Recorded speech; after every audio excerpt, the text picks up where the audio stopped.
हैं जी बिहार झारखंड और मैं हूं आपके साथ राहुल सिन्हा। शुरुआत करेंगे बड़ी खबर से। जम्मू कश्मीर में आतंकी हमले से जुड़ी बड़ी खबर है। बिहार के रहने वाले आईबी अधिकारी की भी हत्या आतंकवादियों ने की है।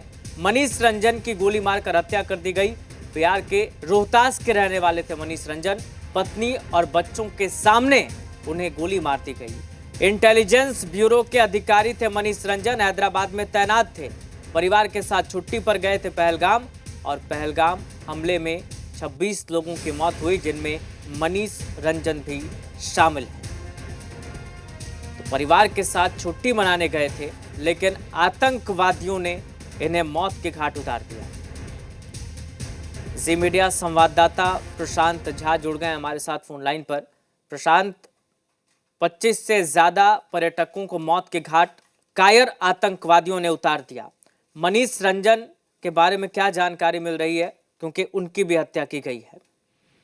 बिल्कुल सही कह। देखिए, ये जो पूरी की पूरी घटना को अंजाम दिया है आतंकवादियों ने, आपको बता दे राहुल कि आप चौंक जाएंगे कि मनीष रंजन ही वो शख्स था कि पहले आतंकवादियों ने इससे नाम पूछा था और जैसे ही इसने अपना नाम मनीष रंजन बताया, इस पर गोली चला दी, इसकी हत्या कर दी गई और इसकी पत्नी के सामने में यह हत्या की गई थी। यानी मनीष रंजन बिहार का वो पहला शख्स है जिसे आतंकवादियों ने पहलगाम में गोली मारी थी, उसके पत्नी के सामने। उसके बाद लगातार वहां पर आतंकवादी गोली मारते रहे, रिलीजन पूछ के, यानी नाम पूछ के गोली मारते रहे। तो जो पहले ये शिकार हुए हैं मनीष रंजन, ये बिहार के हैं, बिहार के रोहतास के अकोड़ी गोला के रहने वाले हैं। इनके पिता का नाम मंगलेश मिश्रा है और पूरा परिवार सरकारी जॉब में है और ये परिवार अभी गांव में नहीं रहता है, इनके पड़ोसी लोग रहते हैं। लेकिन पूरा का पूरा गांव, जैसे ही इस घटना की सूचना गांव वालों को मिली है, गांव वाले के ऊपर दुख का पहाड़ टूट गया है। हर आदमी गम में डूब गया है।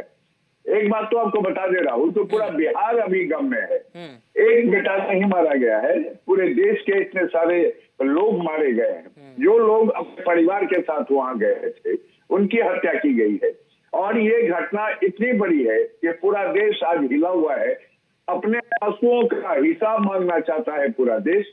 भले ही मनीष रंजन बिहार के रहे हैं, हैदराबाद में रहते थे, जॉब में थे, रांची में भी इन्होंने काम किया हुआ था, तो मनीष की भी हत्या हुई है। मनीष का परिवार वही है, परिजन वहां पहुंच गए हैं जम्मू कश्मीर और वो मनीष की डेड बॉडी लेके आने की तैयारी कर रहे हैं। लेकिन सबसे बड़ी बात है कि इस घटना के पीछे जिन आतंकवादियों ने अंजाम दिया है इस घटना को, वो भी उनको वहां का लोकल सपोर्ट था राहुल।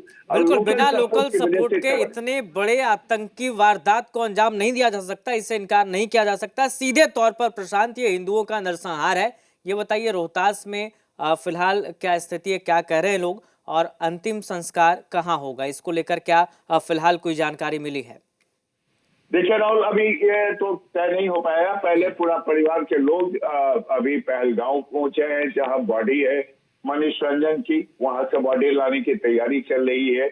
और जब ये बॉडी अब दिल्ली आएगी या फिर कलकत्ता जाएगी या फिर रोहतास के अकोड़ी गोला लाया जाएगा, इसका अभी इंतजार करना पड़ेगा इस जानकारी को लेकर के। लेकिन जो घटना की जानकारी मिली है उसमें यह बताया गया है कि यह बॉडी अकोड़ी गोला ही लाया जाएगा, क्योंकि गांव के लोग भी अंतिम दर्शन करना चाहेंगे अपने गांव के सपूत का। और उसके बाद ही यहाँ पर देखिए अब पूरे फैमिली वाले क्या करते हैं। हालांकि पूरे फैमिली गांव में नहीं रह रही है राहुल, और इस वजह से थोड़ी और जानकारी। हालांकि पूरा का पूरा जो रोहतास का इलाका है उसके लोग अभी नम है, सब एक दूसरे से पूछ रहे हैं कि आखिर मनीष रंजन का गुनाह क्या था। बिल्कुल प्रशांत, रोहतास, जाहिर सी बात है पूरा देश गमगीन है।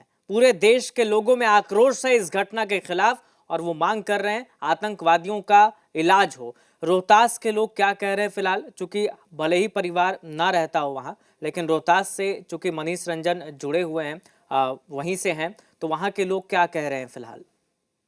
देखिए, हर आदमी के आंखों में आंसू भी है, गुस्सा भी है। हर आदमी चाहता है कि इस मौत का हिसाब होना चाहिए। ये ऐसा मौत नहीं है कि इसमें 26 लोग सेट मारे गए हैं।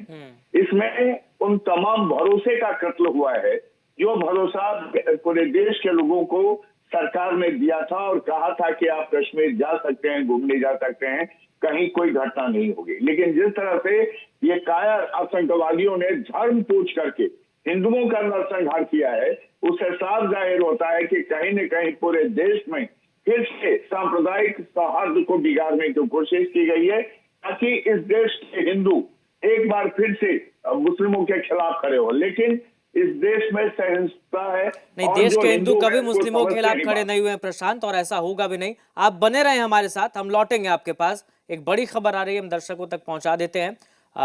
तो पहलगाम अटैक पर सबसे बड़ी खबर